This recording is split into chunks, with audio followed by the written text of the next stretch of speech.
Obviously, it's a tried old trick and tactic, and there's nothing wrong with it, especially around events, tentpoles. I mean, ESPN, as we used to call it on the other channel, the Marxist ESPN of China.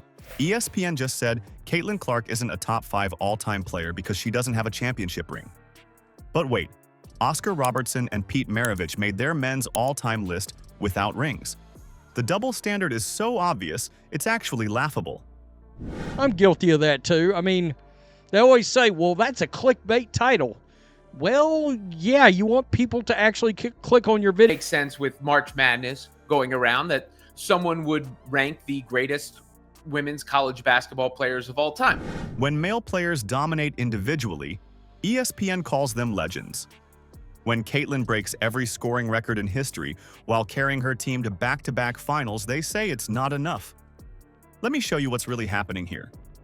You know what's crazy? ESPN put Oscar Robertson at number 5 on their all-time college list without a championship, but Caitlin Clark can't make the women's top 5 for the exact same reason. Yeah, you heard that right. Then a certain amount of that, you won't make it on YouTube. Forget it. I mean, if you're not willing to get a little clickish to the baitish going on. No issue with where somebody ranks somebody either. That's up to the ranker, and that's going to get you the rancor of, some of the fans. ESPN recently dropped their list of the top 5 women's college basketball players of all time. And guess who's missing? Only the all-time leading scorer in NCAA Division I basketball history. Their excuse? She doesn't have a championship. But wait a minute. Let's rewind and look at ESPN's own top 10 men's college basketball players list from a few years back. Suddenly, championships didn't matter so much there.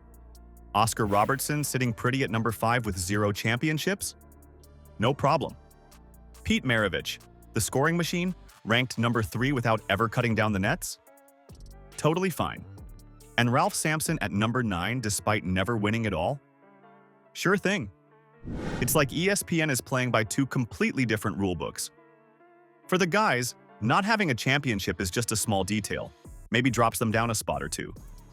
But for Caitlin, it's like they're saying, sorry, your 3,951 career points don't matter without a ring. Everything else in every sport, if that's your number 1 criterion, if you don't win a championship, you can't be on any list, fine. You've got no hope. It's not going to happen for you. Because unfortunately, that's just what people respond to and click on. The double standard is so obvious it's laughable. Just look at how they talk about these players. When discussing Oscar Robertson, ESPN gushes about his incredible 33.8 points and 15.2 rebounds per game, mentioning his championship drought as just a minor footnote. The Big O might have been higher if he'd won a title, they say with a shrug.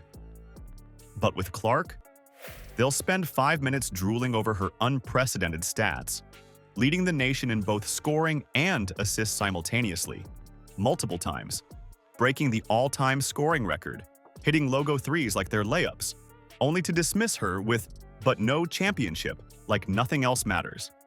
And in this case, ESPN is getting crushed, and this came out about a day and a half ago. Point in the first place is to stir up debate and get people wondering who should be ahead of who and why you put somebody too high on the list and all that. It's the basketball equivalent of she was asking for it. They created this championship requirement specifically to exclude her.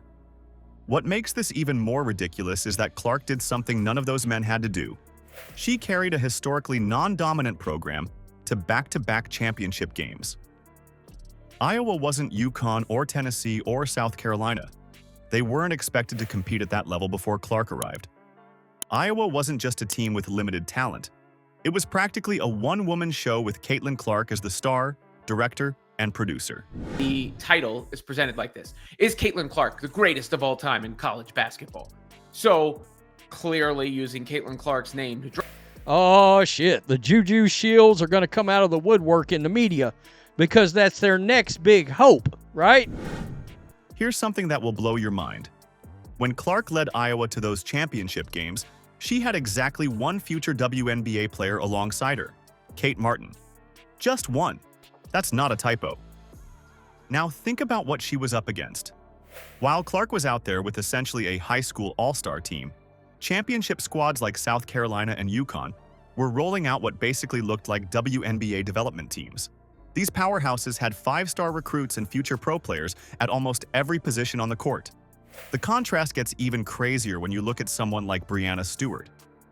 At UConn, Stewart wasn't just on a good team. She was surrounded by future WNBA stars everywhere she turned. Is Caitlin Clark not even really on their list? She got removed from the list in the process while they were talking through it. I wanted to see the social media response for what was absolutely an absurd take by ESPN. It was like playing basketball with cheat codes activated. Meanwhile, Clark was over at Iowa playing 5-on-1 most nights, looking like she stepped straight out of a basketball movie where the underdog has to carry the whole team. And this isn't just talk. We've actually seen what happens when elite players don't have that supporting cast. Just look at Stewart's performance in the unrivaled league without her usual stacked team. Despite being one of the absolute best in women's basketball, her team is struggling near the bottom of the standings. Iowa women's basketball wasn't even in the championship conversation before Clark arrived. She completely transformed this program that had zero championship tradition into a legitimate powerhouse. That's the kind of impact we're talking about. It was just ESPN in general. ESPN doing ESPN things. And in this case, not picking Caitlin Clark. List of the greatest women's college basketball players of all time, as I just alluded to. And the way they presented it was something else. What makes Clark even more special is how she elevated everyone around her. Her teammates' shooting percentages went way up. They played with more confidence. They got better looks at the basket because defenses were so focused on stopping Clark. She didn't just play great, she made everyone else better too. The playing field wasn't just uneven between Iowa and the teams they faced, it was completely lopsided. Clark was basically David going up against a whole court of Goliaths with hardly any backup. She wasn't just competing against better teams, she was redefining what's possible for a single player to achieve. Let's be real here. The numbers don't lie, and Caitlin Clark's impact extends way beyond any championship trophy. When you've got more people watching Iowa women's basketball than NBA games, that's not just impressive, that's culture shifting. The biggest needle mover, obviously nobody knows that better than me, and I'm expecting to see where Caitlin Clark ranks on the list. The disrespect is real, and guys, it's going to get worse. As we get closer to the tournament and we head into March Madness now. The viewership records she shattered tell you everything you need to know about her star power. And let's talk about this unprecedented dominance. Clark is literally the only player in NCAA history, men or women, to lead the nation in both scoring and assists 3 different times. That's not just historic, that's alien-level talent. No one else has ever done this, not once, not twice, but 3 times. ESPN can make all the lists they want, but history will remember Clark for what she truly is, a revolutionary who changed the game forever. With or without a ring, her impact is undeniable. That's the true measure of a legend.